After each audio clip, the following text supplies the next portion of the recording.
17, 22 a 25.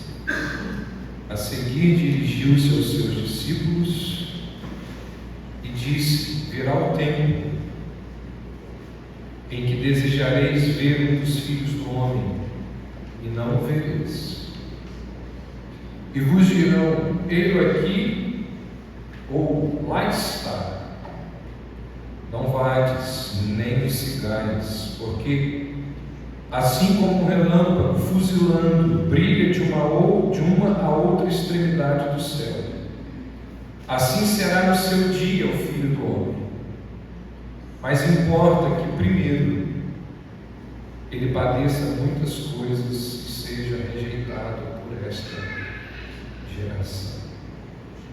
Ó Deus, quando nós vamos estudar a Tua Palavra, pedimos mais uma vez a orientação do Senhor e a condução do Teu Santo Espírito, desejosos de que Cristo seja honrado e os nossos corações sejam edificados. Assim oramos em nome dele. Amém. Sem exceção, toda cosmovisão tem os seus argumentos de como a história humana vai terminar. Traduzindo essa frase, se você conversar com uma pessoa espírita, ela vai te dizer algo diferente daquilo que o Testemunha de Jeová diz sobre o fim do mundo. Na verdade, se você for conversar com vários espíritas, é possível que dentro do espiritismo você encontre várias respostas sobre o fim do mundo. Se você for conversar com batistas, você vai encontrar gente que vai dizer que o fim do mundo vai se dar depois de 1000 anos e que Cristo reinará aqui sobre a terra. Se você conversar com pessoas das mais diversas religiões, com filósofos os mais diversos, se você ler livros sagrados de várias religiões, pregadores, escritores, você vai ver que o relato dessas pessoas, desses grupos, dessas religiões, sobre como será o fim do mundo são os mais diversos. E esse é um tema que interessa muita gente. Não é um tema qualquer, é um assunto muito procurado, muito visado.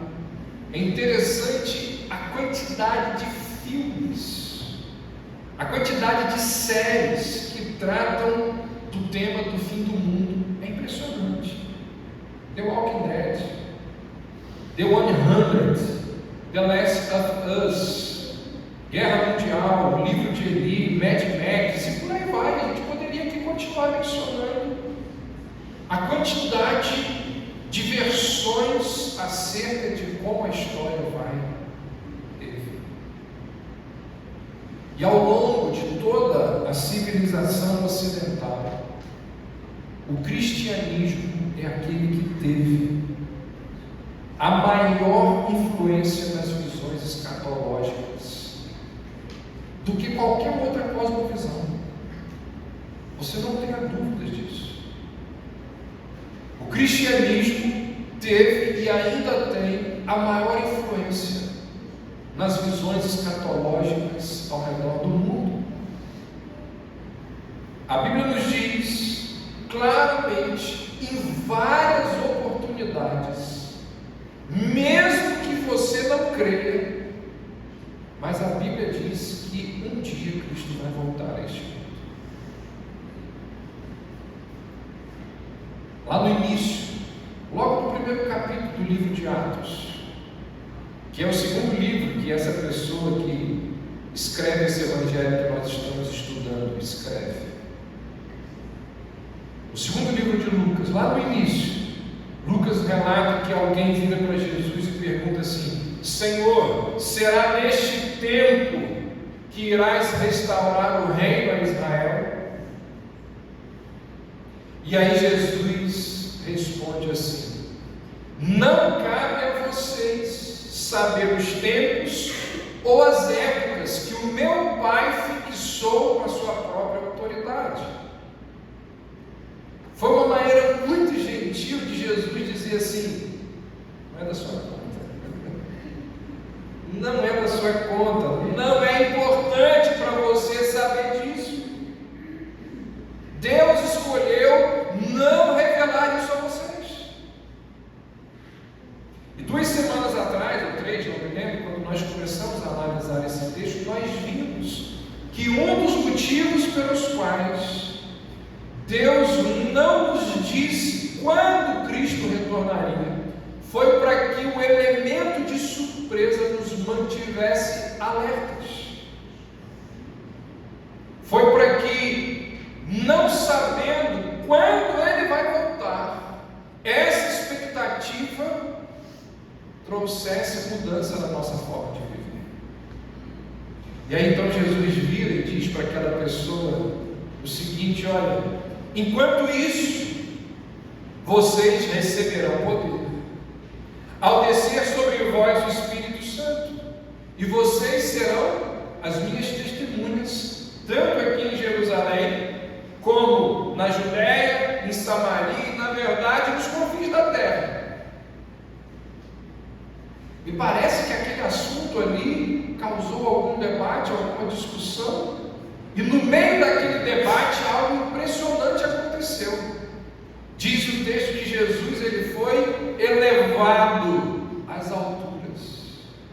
Enquanto eles olhavam ali, e ele foi elevado no meio das nuvens e foi ocultado dos olhos daqueles que estavam conversando com ele ali. Ou seja, Jesus simplesmente subiu, foi até as nuvens e desapareceu. E naquele momento, diz o relato de Atos, que 2 homens, ou 2 anjos, vestidos de branco, estavam ali entre eles. E agora sim, 2 anjos aparecem e dizem àquelas pessoas que estavam conversando com Jesus, e que viram Jesus subir, e que ficaram ali pasmos. Aqueles anjos viram para aqueles homens e dizem assim: homens da Galileia, por que vocês estão olhando para o céu? A princípio parece uma pergunta boba, ou até idiota, afinal de contas, para onde que alguém estaria olhando se visse um homem sumindo? Óbvio que estaria olhando para o céu. No entanto, aquela pergunta dos anjos foi uma pergunta direcionada ao senso de perda daqueles homens. O anseio dos corações daqueles homens ficou evidente aos anjos. E quando os anjos perguntam assim: por que vocês estão olhando para os céus? Na verdade, os anjos estão dizendo assim: por que vocês estão olhando para Ele como se vocês o estivessem perdendo?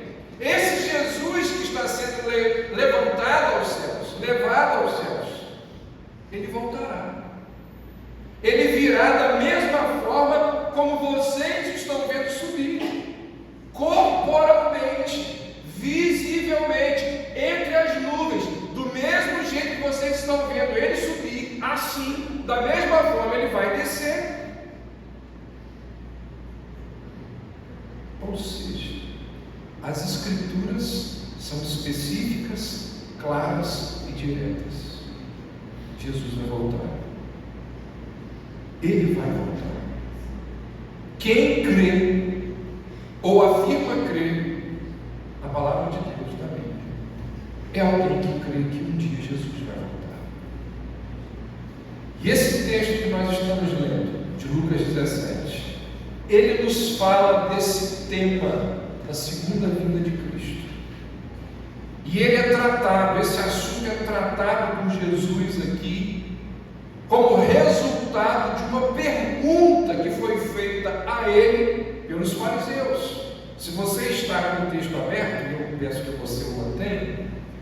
Olha o que diz o verso 20: interrogado pelos fariseus sobre quando viria o reino de Deus. É possível, na verdade é muito provável, que essa pergunta dos fariseus aqui, ela tenha um tom assim de zombaria, de ironia, de sarcasmo. Quando nós passamos por esses versos aqui, nós vimos que Jesus ele vinha falando, anunciando, pregando acerca do reino de Deus o tempo todo. Nós vimos naquela oportunidade que o reino de Deus é um assunto presente o tempo todo na pregação de Cristo. Além disso, esses homens, nesse momento da história, eles já tinham rejeitado Jesus como Messias. Esses homens não olhavam para Jesus, porque Jesus não parecia o rei que eles aguardavam, baseado nas profecias do Antigo Testamento. Vimos sobre isso. Não havia sinais na terra, não haviam sinais no céu que, segundo a leitura que eles faziam, Jesus fosse o rei tão aguardado. Para piorar, Jesus vinha atacando a religião deles. Jesus vinha criticando a maneira como eles administravam a religião em Israel. Esses homens não gostavam de Jesus, eles não reconheciam Jesus, eles não ouviam Jesus. Na verdade, eles já estavam aqui planejando a morte de Jesus. E quando eles fazem essa pergunta, é como se, num tom de zombaria, eles estivessem dizendo assim: o Senhor continua falando sobre esse assunto, sobre esse reino, então diga-nos, quando vai ser que o reino de Deus vai aparecer? E Jesus, pacientemente, responde à indagação dos fariseus, e na sua resposta, ele vai oferecer aos fariseus algumas informações importantes acerca do seu retorno. Na mensagem que nós tivemos algumas semanas atrás, nós vimos já algumas características importantes acerca desse momento, de quando Cristo vai retornar. E hoje nós vamos dar continuidade a essas características que nos levam a entender um pouco melhor o que significa, como será, do que trata esse assunto que fala do fim dos tempos, que fala do momento quando Cristo há de retornar a este mundo. Então ele diz aí, verso 23: dirão, ele aqui ou lá está, não vades nem me sigais, porque assim como o relâmpago, fuzilando, brilha de uma a outra extremidade do céu, assim será no seu dia o Filho do Homem. Quando Jesus veio a este mundo pela primeira vez, a Bíblia diz que ele veio de forma silenciosa, obscura, numa cidadezinha pequenininha, quase desconhecida, Belém. Nasceu numa manjedoura. Tinham mais animais do que seres humanos perto. As principais testemunhas do nascimento de Jesus foram os animais irracionais. Não teve fanfarra real, não teve o glamour do nascimento de um príncipe. Isolado, num lugar que é com pouca gente, de forma silenciosa, obscura. Foi assim que ele veio a primeira vez. No entanto, as Escrituras dizem que na sua segunda vinda não haverá apenas algumas pessoas que saberão sobre isso. A Bíblia diz que o mundo inteiro verá. Você tem noção do que eu estou falando? mundo inteiro vai ver. Todos, sem exceção, verão. E como nós vimos anteriormente, o homem, o ser humano, ele vai entender. Seja ele de que religião for, seja ele de que cosmovisão tiver, ele vai entender que a história chegou ao fim. Ele vai perceber. Jesus nos diz que será perceptível a todas as pessoas. Apocalipse 1,17 diz assim: ele virá sobre as nuvens e todo olho verá. Todo olho verá. Gente, será que nós conseguimos conceber algo dessa grandeza aqui, dessa magnitude? Mas pastor, como que isso vai ser possível? Como que alguém aqui no Brasil vai ver algo que alguém lá no Japão também está vendo ao mesmo tempo? Pois é. A nossa mente não consegue conceber, eu sei disso. Assim como a nossa mente não consegue conceber um monte de coisas que Deus faz. O que eu sei é que a Bíblia diz que todo olho verá. Como vai ser? Não sei, não faço a menor ideia. Eu sei que Deus vai dar um jeito. E eu não tenho a menor dificuldade de crer nisso. Todo olho verá. Assim como o relâmpago, fuzilando, brilha de uma a outra extremidade do céu, assim será no seu dia o Filho do Homem. Esse é um ponto importantíssimo. Quando ele vier, todo mundo verá. Há um outro ponto, e aí eu quero fugir um pouco aqui desse texto, mas eu vou retornar a ele. Mas há um ponto muito interessante sobre o retorno de Cristo, que eu queria aproveitar esse momento que nós estamos utilizando aqui sobre esse tema, nessa passagem, para trazer para muitos de vocês, e acho que muitos de vocês aqui vão ouvir isso pela primeira vez, inclusive irmãos que estão aqui há anos. Abra aí, por gentileza, Atos capítulo 3.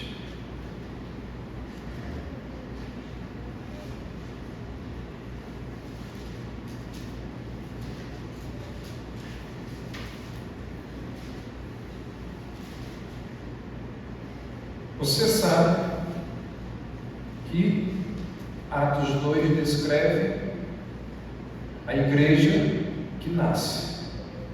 Acabei de mencionar um pouco aqui que Atos 1 tem aquele diálogo lá, né, de Jesus subindo aos céus. Depois acontece a festa de Pentecostes. O Espírito Santo desce, a igreja é estabelecida. E aí o Evangelho começa a ser pregado. E aqui no capítulo 3, o pregador da noite é o apóstolo Pedro. Verso 14, olha o que ele diz: homens de Israel, vocês que negaram o santo e o justo, e pediram que um assassino fosse concedido a vocês. Está fazendo referência aqui àquela situação onde Pilatos, covardemente, oferece ao povo Barrabás ou Jesus, e o povo prefere Barrabás, e Jesus então é levado para ser crucificado. Pedro continua, verso 16: com base na fé em seu nome, é que esse mesmo nome fortaleceu este homem que agora vedes e reconheceis. Sim, o homem que eles tinham acabado de curar ali. Se vocês quiserem ler aí o contexto. E a fé que vem por meio dele lhe deu esta saúde perfeita na presença de todos vocês. Agora, irmãos, eu sei que vocês agiram por ignorância, assim como seus governantes também fizeram. Mas as coisas que Deus anunciou de antemão, pela boca de todos os profetas, que seu Cristo deveria sofrer, ele assim cumpriu. Ou seja, isso não diminui a culpa dos judeus por terem rejeitado e executado o Filho de Deus. Mas isso se encaixava no propósito de Deus. Deus anula o pior que os homens podem fazer para colocar em ação o seu plano de salvação. O ponto aqui é simples. Os israelitas foram lá e mataram os profetas. Jesus fala disso. Vocês mataram os profetas, aqueles que foram enviados a vocês ao longo da história. Vocês destruíram eles. E agora os israelitas fazem o pior possível. Eles matam no pior ato de rejeição de toda a sua história o próprio Messias. Mas no meio disso tudo, Deus está realizando o seu propósito. Agora, ouça com muita atenção, verso 19: arrependei-vos, pois, e convertei-vos, para que sejam apagados os vossos pecados, e para que venham assim os tempos de refrigério pela presença do Senhor. Para que venham os tempos de refrigério na presença do Senhor. É uma frase que se refere ao reino de Deus. É uma lembrança de que o reino de Deus, ele não virá até que os judeus se arrependam. Veja o que diz o verso 21. A quem o céu deve receber, sobre o qual Deus falou pela boca dos seus santos profetas, desde os tempos antigos. Pedro faz referência aqui às profecias do Antigo Testamento sobre o reino, ao cumprimento das promessas a Abraão, as promessas a Davi. E aí, quando eles se arrependerem, quando eles retornarem, quando seus pecados forem apagados, exatamente da maneira como o profeta Zacarias vai dizer, então os tempos de refrigério chegarão. E olha o que diz o final do verso 20, onde eu parei: e ele envie o Cristo, que já vos foi designado, Jesus. Alguém pode alegar que quando os judeus crucificaram o Messias e rejeitaram a verdade da sua ressurreição, Deus teria dito assim para eles: acabou, esse é o fim. De forma que todas as promessas que antes tinham sido colocadas diante de Israel, agora estão sendo cumpridas e serão cumpridas na igreja, e não mais para Israel. Olha o que diz o verso 25: vós sois os filhos dos profetas e da aliança que Deus fez com nossos pais, dizendo a Abraão: na tua descendência serão benditas todas as nações da terra.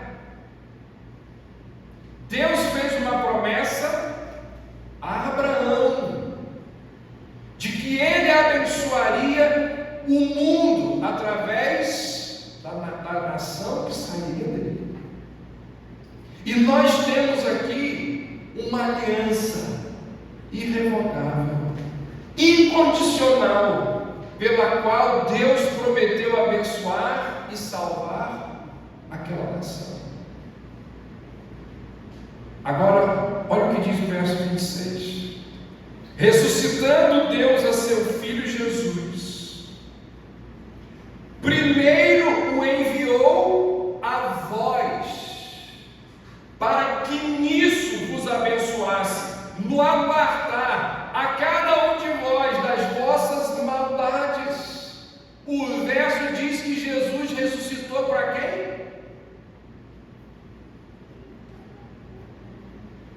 Mesmo depois de terem feito o que fizeram, mesmo depois de Pedro ter dito aqui, ao longo desse capítulo, que foram eles os culpados, que foram eles que crucificaram o Cristo, mesmo depois de tudo isso, Jesus, ao ressuscitar, ele ressuscitou para quem?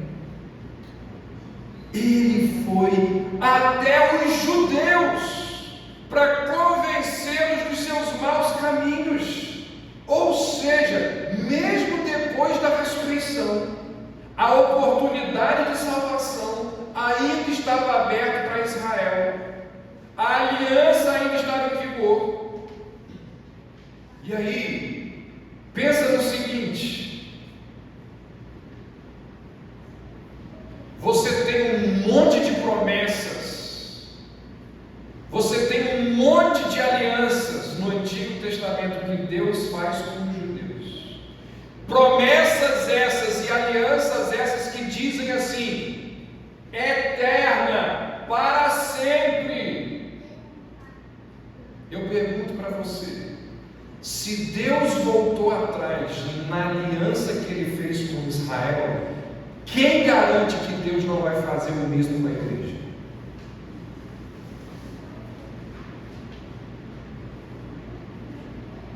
Se Deus vira para Israel e diz assim: eu tenho uma aliança eterna com você, e Deus abandona essa aliança, quem garante que as promessas que Ele fez para a igreja também vão se cumprir? Irão se cumprir. O que a Bíblia nos mostra, gente, no final dessa história toda, é que quando Israel olhar de volta para aquele que eles transpassaram, o que a Bíblia nos mostra é que quando Israel chorar pelo Messias rejeitado e se arrepender dos seus maus caminhos, então Deus enviará Jesus Cristo. Leia Apocalipse.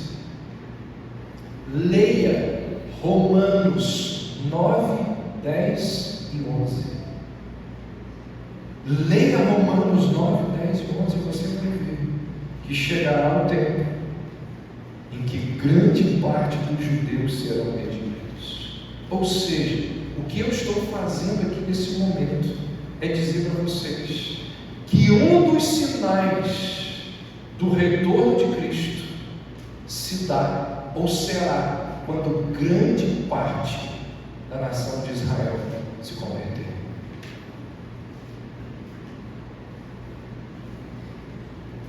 Voltando lá para o nosso texto de Lucas, capítulo 17. Um outro ponto importante do retorno de Cristo, a gente percebe aqui nesse texto de Lucas, é a questão do julgamento. Nós somos informados, olha aí, verso 26, assim como foi nos dias de Noé, será também nos dias do Filho do Homem. Comiam, bebiam, casavam, davam-se em casamento, até o dia em que Noé entrou na arca, veio o dilúvio e destruiu a todos. Jesus compara o julgamento que vai acontecer no momento que ele retornar, com o julgamento que aconteceu nos dias de Noé e de Ló. Ou seja, um julgamento massivo, devastador, de longo alcance, do qual poucos escaparam. No caso de Noé, 8 pessoas. No caso de Ló, 3 pessoas. Semelhantemente, Jesus diz: quando ele retornar, o julgamento que ele trará será aterrorizante. Será algo como algo que o mundo nunca viu. Mas verá. Nunca viu, mas verá. Ou seja, o retorno de Cristo será um momento em que ele vai restabelecer a justiça. No momento do retorno de Cristo será aquele momento quando Deus colocará fim nas obras pecaminosas do homem. Qualquer tipo de rebelião, qualquer ato de blasfêmia, qualquer situação que desonre o nome de Cristo, terá fim. Será esse o momento da grande destruição do sistema pecaminoso desse mundo, do qual Satanás e os demônios arquitetam e prevalecem. Será um momento de grande juízo sobre a vida de todos os homens.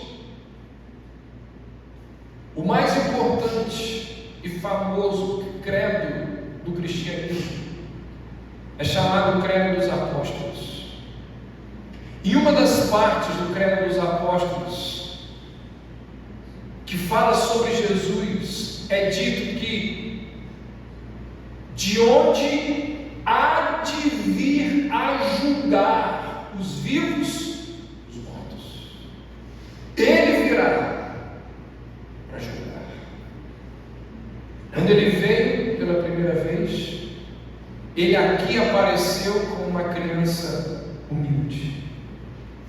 Naquele momento, a história mal percebeu aquele menino envolto em panos, deitado numa manjedoura. O anúncio da sua chegada foi feito apenas para humildes pastores, que eram serviçais analfabetos, gente que era a ralé da sociedade. Ninguém dava nada por eles. Para eles e para mais ninguém foi anunciado lá a vinda do Filho de Deus. No entanto, dizem as Escrituras que quando ele vier novamente, as coisas serão muito diferentes. Quando ele voltar, aquele que foi crucificado, ressuscitado e exaltado, ele virá com grande poder. E a Bíblia diz que todo joelho se dobrará. Já disse isso daqui. Esse todo joelho se dobrará, não é porque vai ter um anjo ali com alguma arma celestial que vira para você e diz assim: ó, se você não se dobrar, essa arma aqui vai te dar uma dor que corresponde a cálculo renal, parto e não sei o que junto. E você vai ficar sofrendo essa dor durante 5 eternidades. Não é isso.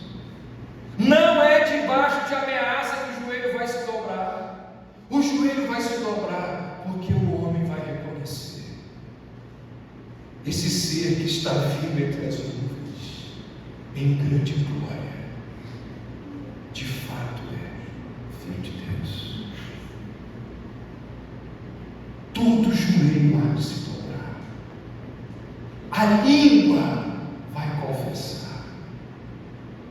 E aquele que foi julgado tão injustamente pela humanidade, agora ele virá para executar um julgamento justo sobre cada ser humano.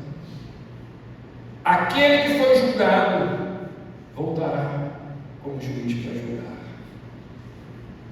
A Bíblia fala daquele dia como o grande e terrível dia do Senhor. E a Bíblia diz que o próprio Jesus será o agente desse julgamento.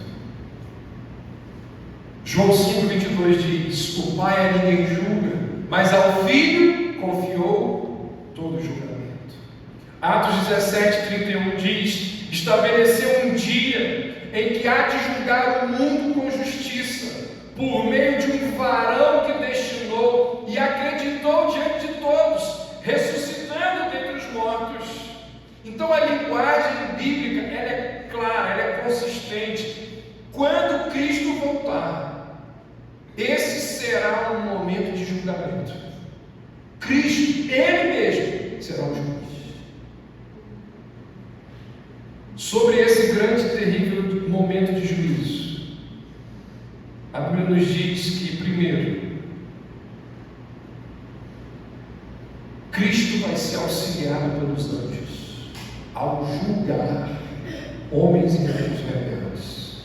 Mateus 13 diz assim: mandará o Filho do Homem os seus anjos, que ajuntarão do seu reino todos os escândalos e os que praticam a iniquidade, e os lançarão na fornalha acesa. Ali haverá choro e ranger de dentes. Segundo, a Bíblia diz que todos os homens comparecerão diante de Cristo, e cada um dará contas de si mesmo. Ou seja, responsabilidade é pessoal e intransferível. Digo-vos que toda palavra frívola que proferirem os homens, dela darão conta no dia do juízo. Porque pelas tuas palavras serás justificado, e pelas tuas palavras serás condenado. Tu, porém, Romanos 14, por que julgas teu irmão e por que desprezas o teu? Pois todos compareceremos perante o tribunal de Deus, como está escrito: por minha vida, diz o Senhor, diante de mim se dobrará todo o joelho e toda a língua dará louvores a Deus. Assim, pois, cada um de nós dará contas de si mesmo a Deus.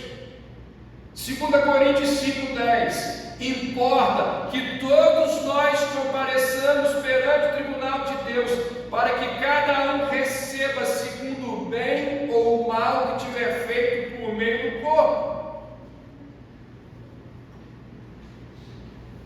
Ninguém vai escapar. Ninguém vai escapar. Nem os eleitos, nem os predestinados, nem aqueles que têm os seus nomes escritos no livro da vida. Até eles serão julgados. A diferença é que eles serão julgados e aprovados. Diante dos eleitos, diz Paulo, nenhuma condenação há para os que estão em Cristo Jesus. Não existe condenação. Para os eleitos, o que existe é aquela palavrinha tetelestai, pago completamente. O que existe para os eleitos, e esse não é o meu ponto aqui hoje, eu não vou tratar disso aqui agora. Mas a Bíblia diz que para os eleitos haverá um tipo de julgamento, visando galardão. Galardão. Aqueles que aqui viveram de forma piedosa, de forma que honrou o nome de honrar o nome de Cristo, de forma fiel. A Bíblia diz em vários textos claramente que eles receberão uma recompensa maior lá no céu. Na promulgação do juízo. Um outro ponto importante. A Bíblia diz que o juiz levará em conta. No caso daqueles que o rejeitaram, o juiz levará em conta o grau de conhecimento que tiveram da verdade revelada de Deus. Está lá em Mateus 7. Quanto mais luz, maior a condenação. As oportunidades que tiveram, maiores oportunidades, maior rigor. Ninguém será salvo por ignorância do Evangelho. No entanto, será levado em consideração não para a salvação, mas para a atenuação da pena. Ou seja, os homens que viveram a partir de Cristo, depois de Cristo, em princípio, estão sujeitos à maior severidade do juízo devido à possibilidade de acesso à revelação escrita completa do Senhor. Por outro lado, os que não tiveram conhecimento da palavra escrita de Deus serão julgados e condenados tendo como base o grau de revelação que tiveram. Ou seja, a revelação geral de Deus, Paulo diz lá em Romanos 1, torna os homens indesculpáveis. Ou seja, a revelação de Deus na natureza, ela é tão eloquente, e aí vou usar as palavras de Calvino, se você está com o esboço aí, ele diz: até os mais incultos e rudes, somente com a ajuda dos olhos, não podem ignorar a excelência desta tão maravilhosa obra de Deus, que por si mesma se manifesta de tantas maneiras. O homem foi criado para ser um espectador do mundo criado, e ele foi dotado com olhos para a contemplação de tão magnificente imagem. Ou seja, mesmo que esses homens venham a alegar ignorância, camarada que mora num país onde o Evangelho nunca chegou, onde a Bíblia nunca chegou, se eles alegarem ignorância a respeito de Cristo, eles não poderão alegar ignorância a respeito do Pai. Do Filho sim, mas do Pai não. Porque a criação não ficou sem dar testemunho do Pai, da existência e da bondade do Pai. Calvino continua e diz: em toda a arquitetura de seu universo, Deus nos imprimiu uma clara evidência de sua eterna sabedoria, munificência e poder, e embora em sua própria natureza nos seja Ele invisível, se nos faz visível em suas obras. O mundo, portanto, é com razão chamado o espelho da divindade, não porque haja nele suficiente clareza para que os homens alcancem perfeito conhecimento de Deus só pela contemplação do mundo, mas porque ele se faz conhecer aos incrédulos de tal maneira que tira deles qualquer chance de justificar a sua ignorância.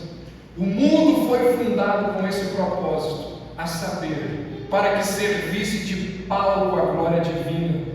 Este mundo é semelhante a um teatro no qual o Senhor exibe diante de nós um surpreendente espetáculo de sua glória.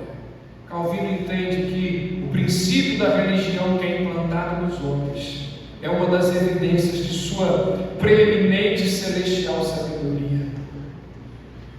E é por isso que ele conclui que é impossível haver verdadeiro ateísmo, porque todo mundo percebe a existência de Deus. Irmãos,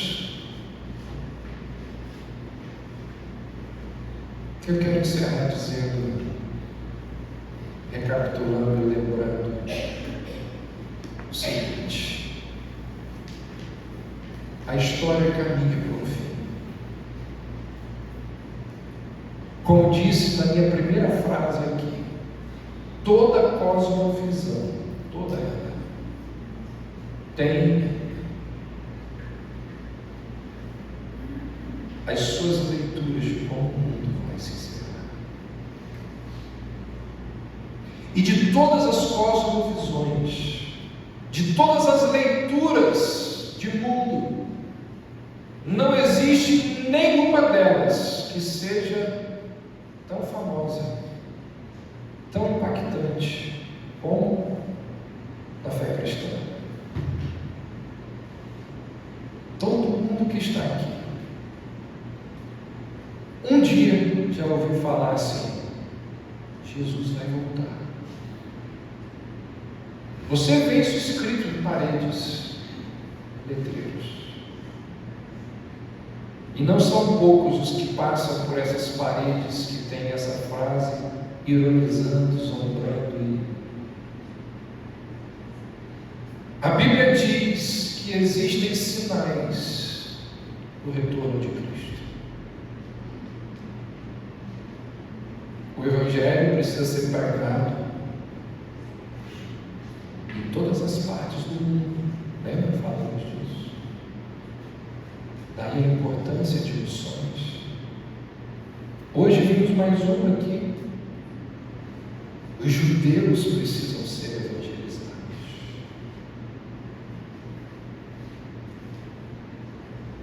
E quando esse dia chegar, todo olho verá. E esse dia trará com ele julgamento severo para aqueles que não têm nos umbrais das suas portas o sangue do Cordeiro.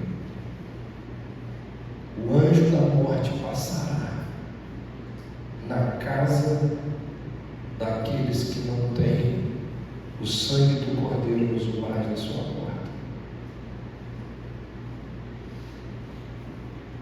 A segunda vinda de Cristo é a cumeira da história, é o apogeu, é a apoteose, é o ponto culminante, é a consumação de todas as coisas. O que a Bíblia nos mostra aqui, a história, ela não caminha sem rumo. A história não está à deriva. A história não é, como pensavam os gregos, cíclica, repetitiva, não. A história é teleológica, e eu quero dizer que isso ela tem uma finalidade. Ela caminha para uma consumação, dizem as Escrituras. E no final de tudo, cantamos aqui, Cristo sairá vitorioso.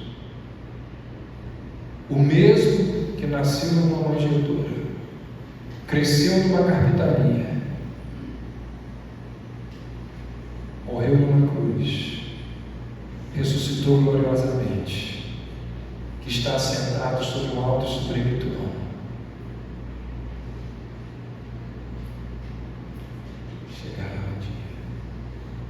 Chegará o dia em que o Pai dirá ao Filho: levante-se do trono. Esse é o dia de você voltar.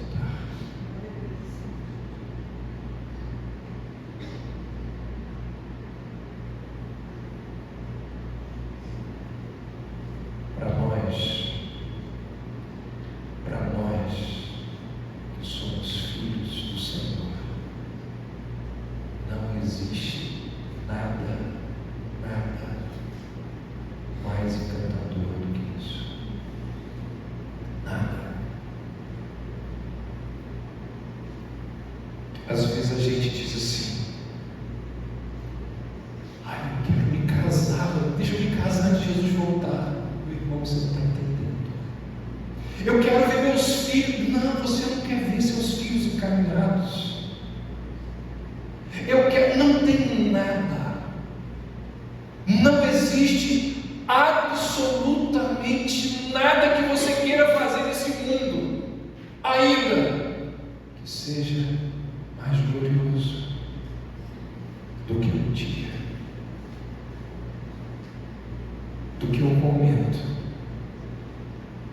nosso Senhor vai ser levantado do trono dele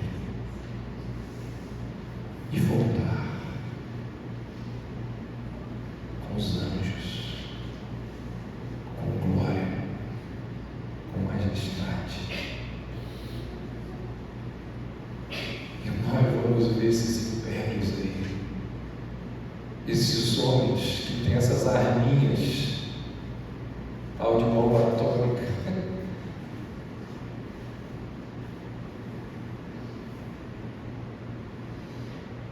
As nações são consideradas por ele como gotas de água dentro de um balde.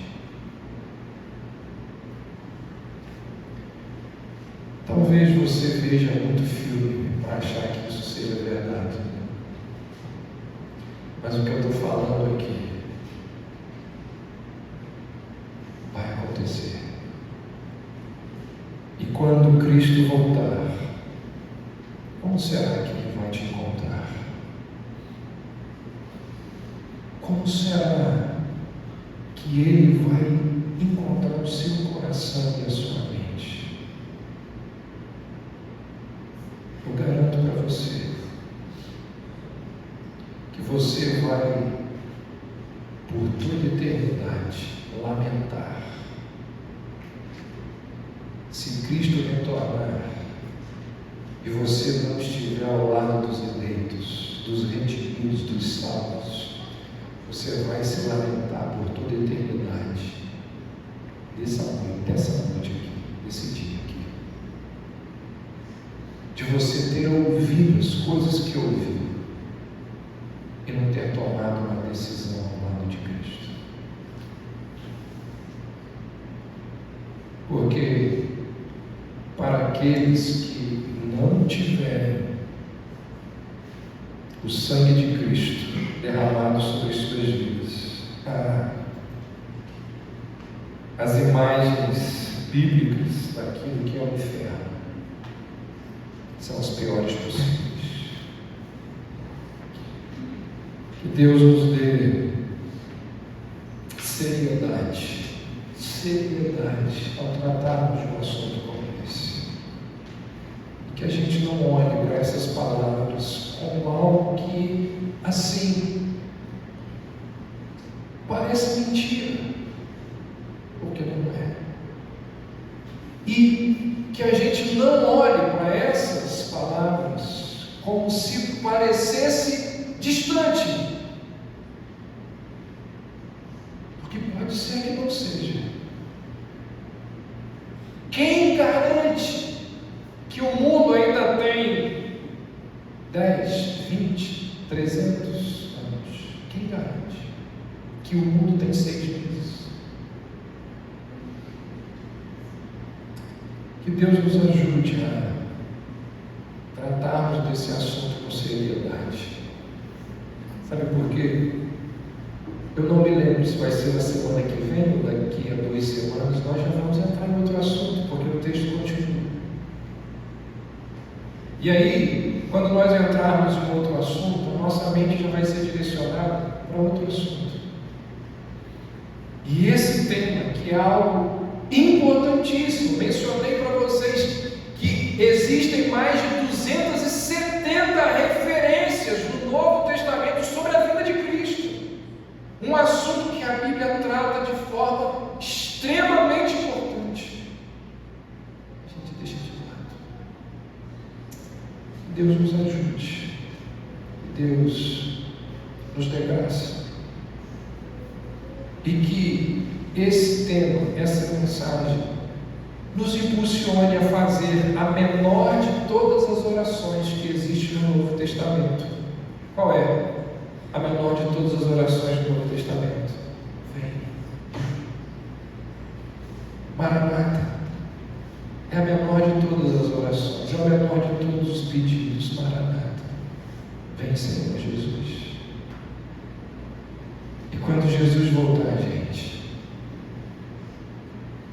vai ser bom demais. Acabaram as nossas dores. Já parou para pensar?